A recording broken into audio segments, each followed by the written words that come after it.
Non MPO শিক্ষা প্রতিষ্ঠানের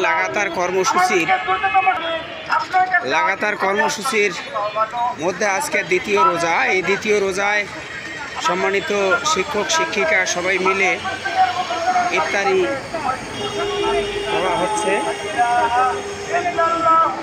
করা হচ্ছে।